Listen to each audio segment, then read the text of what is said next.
ლაილაი წარმოგიდგენთ პროგრამას ინფორმატორი.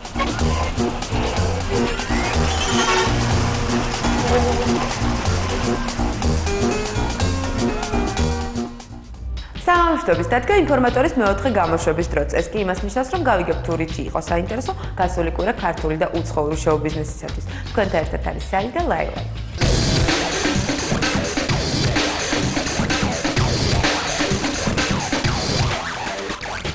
სულ მალე ეკა კვალიაშვილი ახალ ალბომს შემოგთავაზებს. ამ კვირაში ის გიგა კვენეტაძის სტუდიაში კიდევ ერთ ახალ სიმღერაზე მუშაობდა.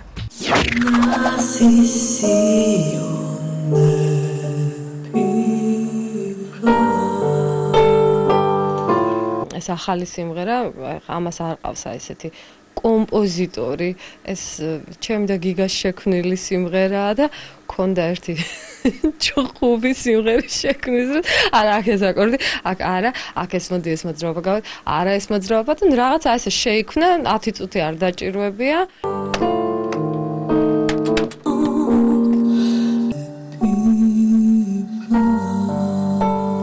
მე მიხარია რომ ეს ალბომი და ეს კონცერტი საბოლოო ჯამში მე წინა შეხვედრის დროსაც მოგახსენეთ რომ კონცერტი დაბოლოვდება ეს ყველაფერი და მიხარია რომ ყველა თაობის წარმომადგენლისთვის იქნება ეს ყველა თაობის მსმენელისთვის აქ ჟანრობრივად განსხვავებული სიმღერები იქნება ერთმანეთისგან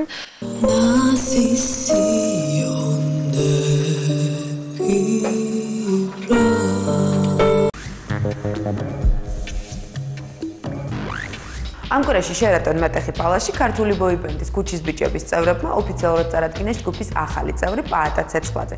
ასევე მოეწყო ჯგუფის ახალი მეოთხე ალბომის პრეზენტაციაც. იქიდან გამომდინარე რომ ჩვენ ეს 4 ხმა ძალიან გვაკმაყოფილებს და მოგწონს და ჰარმონიულად კარგად ჟღერს, აქედან გამომდინარე ჩვენ იძულებული ვიყავით მეოთხე წევრი მივიღო, იმიტომ რომ ახლო მომავალში დაგეგმილი გვაქვს არაერთი პროექტი, რომელიც უკავშირდება ცოცხალ შესრულებას და ამას ჩვენ ცოცხალ ვერ ვიბერებით სამი. ამიტომ 4 ხმა იყო საჭირო და ამიტომ ჩვენ თulit რო საჭირო პაატა იყოს და პაატა ცეცხლაძე იყოს და არა სხვა. მე თქვენ მინდა გითხოთ, მისაღებიათ მოღვაწეობ ძირითადად მუსიკაში, სწავლობ კონსერვატორიაში, პირველ კურსზე ვარ საკონცერტო სადირიჟოროს განხრით. ბიჭებმა შემოთავაზეს მათთან სიმღერა, ჩემთვის რა თქმა უნდა ეს წარმოუდგენელი იყო, დიდი სიხარული იყო და დიდი მადლობა მინდა მოუხადო მათ კიდევ ერთხელ.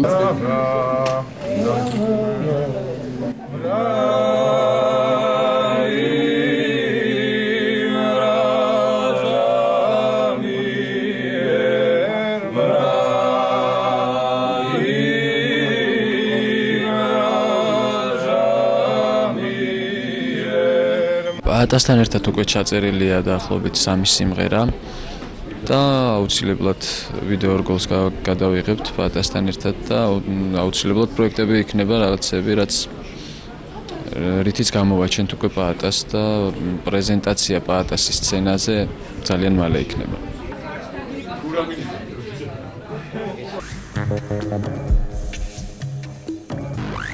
კვანცე ზაქარაიშვილი პირველი ალბომის გამოსაშვებად ემზადება. ალბომში, რომლის სახელწოდებაა რომ მეთქო 9 სიმღერაა შესული.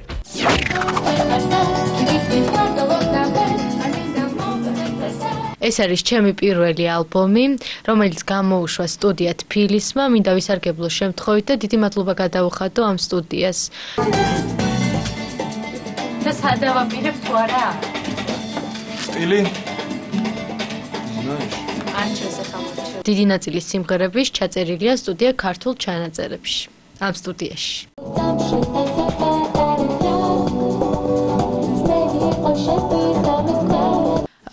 ამ ალბომში შესულია 9 სიმღერა, ალბომს ქვია ჩემი ბოლო ნამუშევრის სახელი რომ მეთქვა და საკმაოდ დიდხანს ვემზადებოდით, რაც შეეხება სიმღერებს, საკმაოდ კი არა ძალიან განსხვავებულია ერთმანეთისგან ყველა სიმღერა.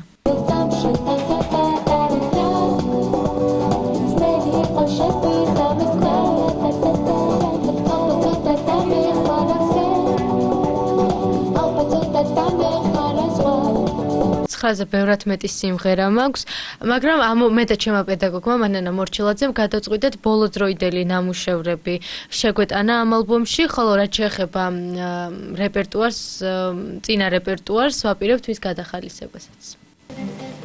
ეს რო იყოს? იყოს.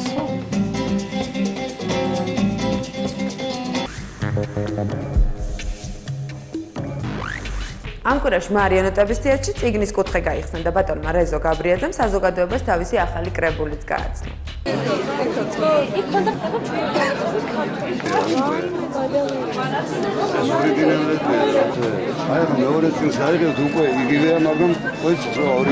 დიდი ხანია მე საერთოდ დიდი ხანია მშობ. დაახლოებით 50 წელიწადია ხელოვნებაში ვარ და წერ რაღაცებს. მე მავიწყდება, მე დაიკარგება, მე შემხდება ეს. როგორც თქვენთან სახში. ახალგაზრდებმა გაახსნეს წიგნის კუთხე თეატრში, რაც აუცილებელია ყველა თეატრისათვის. აუცილებელია, იმიტომ რომ წიგნის კუთხე ეს წიგნი და თეატრი ერთ კომპლექსში უნდა განვიხილოთ. დღეს მე თბილისში კიდევ ერთი ადგილი გაჩნდება, სადაც ადამიანს შეუძლია მოვიდეს, წაიკითხოს ძალიან სასიამოვნო წიგნი, თუ კარგი წიგნები, თუ აქვს სურვილი და შესაძლებლობა შეიძინოს ისინი, თუ არა აქვს, წაიღოს ცოტა ხნით ისე უფასოდ სახში წაიკითხოს და მე დაგვიბრუნოს იმედი არ დაგვიკარგავს. მოარული შეკითხვა რომ ვინ არის ბატონი რეზო გაბრიაძე, რეჟისორია, სცენარისტია, მხატვარია, მოქანდაკეა თუ რა, ყველამ კარგად იცით, რომ მისი სკულპტურული ნამუშევრები დადგმულია სხვადასხვა ქალაქებში, მისი პერსონალური გამოფენებია მოწყობილი სხვადასხვა ქვეყნებში, მისი ნამუშევრები ფერწერა და გრაფიკა ინახება, რა ვიცი, იაპონიაში, იტალიაში, საფრანგეთში, რუსეთში, მუზეუმებში, აქ, მაგრამ როგორც დრო მაჩვენა თავარი მაინც მის ცხოვრებაში და მის შემოქმედებაში არის ის, რომ ბატონი რეზო არის მწერალი რა, რომ მას აქვს ესეთი პროზა. ნელა წურწუმი ამ კვირაში კიდევ ერთ ახალ სიმღერას გაეცნო, რომელიც მას გიგა კვენეტაძემ აჩუქა. სიმღერის გაცნობა და წარდგენა სტუდია ორფეიში მოხდა.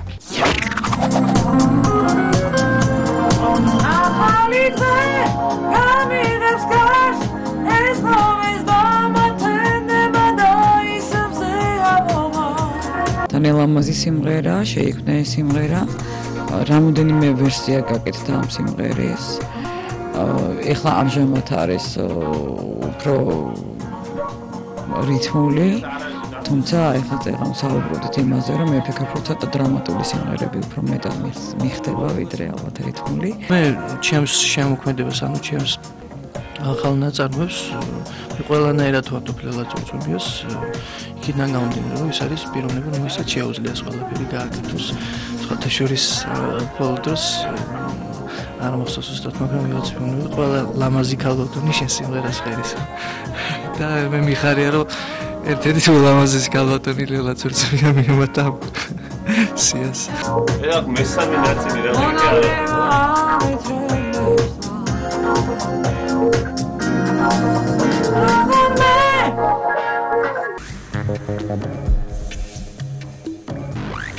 ამ კვირაში კინოთეატრ ქოლგაში კომპოზიტორ ნოდარ ნიკოლაიშვილის ერთ-ერთ კომპოზიციაზე გადაღებული ვიდეოკლიპის პრემიერა მოეწყო, რომლის რეჟისორიც თავად ის გახლავთ.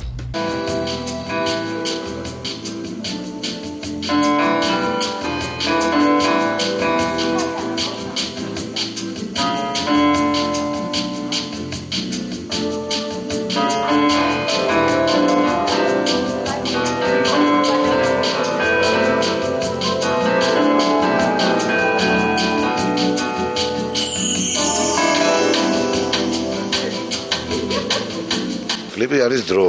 ეს არის წარსულის გახსენება, პატარა გოგოსთან თამაშობ. მე მგონი ის კარგად არის ყველაფერი გადაწყვეტილი.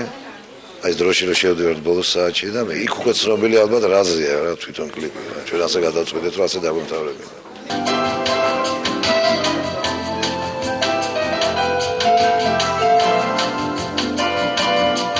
სცენარის აზრი, ჩონჩხი, თვითონ მელოდიამ ჩამოაყალიბა ალბათ მოისმინეთ თქვენ და დამეთანხმებით, რომ შვენიერი მელოდია, აი მელოდიამ გამოიწვია აი აზრის ჩამოყალიბება, შემდეგ როგორც ბატონმა ნოდარმა მოგახსენათ, რეჟისორი თვითონ გახლავთ, გიამ გადაიღოს და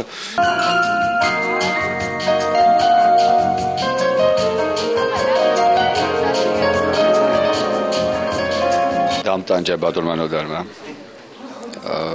ცოტა ბოლოს გამოვედი, აეროპორტში ვიყავით და საშინელი სიცივე იყო. ქარმა კინაღავ წამიღო, უბრალოდ კამერა იყო მძიმე და დავიყვირე რაღაც შვილი მინდა, რაღაც სოლი, რაღაც ნოდარ ნიკოლაიშვილი მეთქი და რა ვიცი, ისე სასიამოვნო ამ გასთან მუშაობა, იმიტომ რომ ეს არის თავის საქმის ნამდვილი პროფესიონალი. სულ აი შემოქმედებაშია ყოველთვის რა ღამე იქნება თუ დღე იქნება და აი სხვა შორის ღამის პირველ საათზე დაურეკია ხოლმე და აი ზურა ამოდი ერთი რაღაცა დავწერო რაღაც მელოდია, მუსიკა. აი მე და ლელამ რა ვიმღერეთ ის რაღაც აი ესე შეიქმნა უცბად ღამე და ამერიკა მივედი და მეორე დღეს ჩავწერეთ.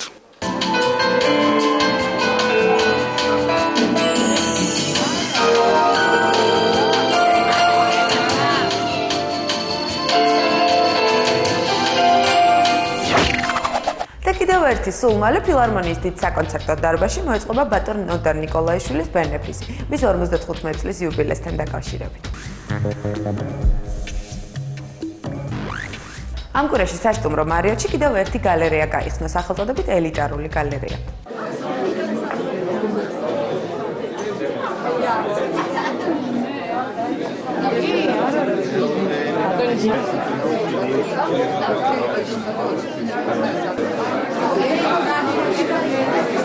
რაც უფრო მეტი გალერეა გაიხსნება, მე თუ კეთესია. ეს იმას ნიშნავს, რომ რაღაცნაირად ქვეყანაში უფრო სტაბილური სიტუაცია და რეალურად რაღაცა ნაბიჯებს გვაქვს ჭეშმარიტი ესთეტიკისაკენ და ჭეშმარიტი ხელოვნებისაკენ. არ ვიცი რამდენად გაამართლებს ეს გალერეა, მაგრამ თავისთავად წამოწყება არის ძალიან კარგი და ძალიან სერიოზული. მით უმეტეს მიბმული არის კონკრეტულ ადგილთან, კონკრეტულ გარემოსთან და კონკრეტულ დაწესებულებასთან. ამ შემთხვევაში მერიოტზეა ხო ლაპარაკი.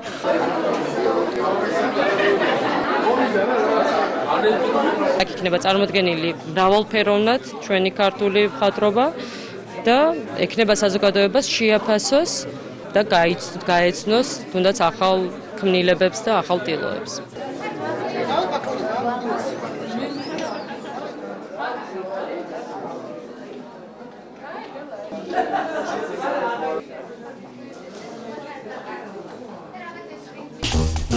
ლაილაი წარმოგიდგენთ პროგრამას ინფორმატორი.